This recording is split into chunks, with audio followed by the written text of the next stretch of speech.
KCTV5 is your school authority. Over the next few weeks, many school districts here locally will welcome students back to class 5 days a week. And this includes Kansas City Public Schools, Shawnee Mission, Blue Valley, North KC, and Bonner Springs. It's been a year since these schools have had a normal schedule. KCTV5's Chiodo shows us what students can expect. KCTV5 is your school authority. As your family preps for the return, we want to show you how it's been for the Independent School District. They made the big return for students of all ages months ago at the very start of the school year. Am I done? Megan McMurray teaches 4th grade at Castle Park Elementary.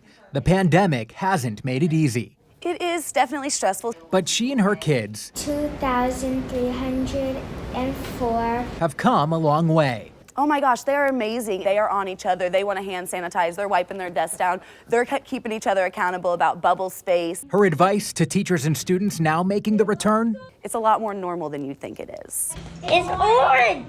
She says social distancing and masks should make families feel safe. Vaccines are helping keep case numbers down. She and other Independence teachers get theirs next week. And returning schools know a lot more about the virus now than Superintendent Dr. Dale Earle knew on August 24th, 2020. Without a doubt. My hair was much less gray a year ago. That's when he brought kids of all grades back for in-person learning 5 days a week.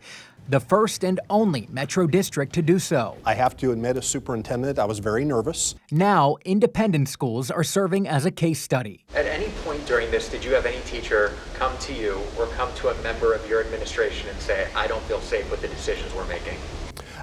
Not that came to me personally. I'm sure that we had staff that were not comfortable. Out of 2,300 staff members, 30 took a sabbatical offered by independent schools. The rest returned to teaching at the height of the pandemic.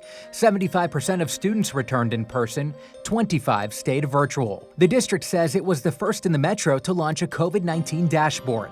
Even with the majority of staff and students in the building, its highest active case number came on December 17th. A 0.53% positivity rate, about 55 active cases. It dropped since then. This week it's at 0.09%. 8 positive cases in elementary schools, 2 in the middle schools, and 1 amongst all high schools. Dr. Earle tells me mental health drove his decision to bring kids back.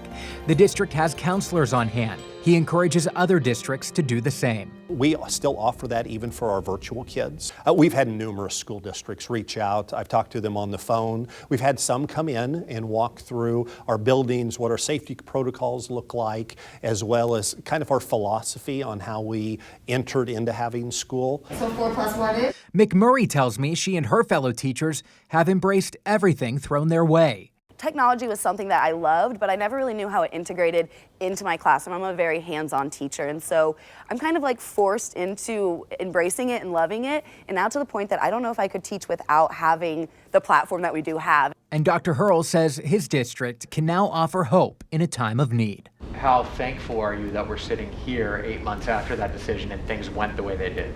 Very, very thankful, I have to admit. And, I would be lying if I would say that I never had any doubts through all of this and that I wasn't nervous. But, at the end of the day, I had to make a decision what I felt was best for kids, and I did that. Right or wrong, that's where we're at, and it's gone very well. The returning districts tell me they're trying to work with teachers who may not feel comfortable returning, but once students come back, it is difficult to accommodate.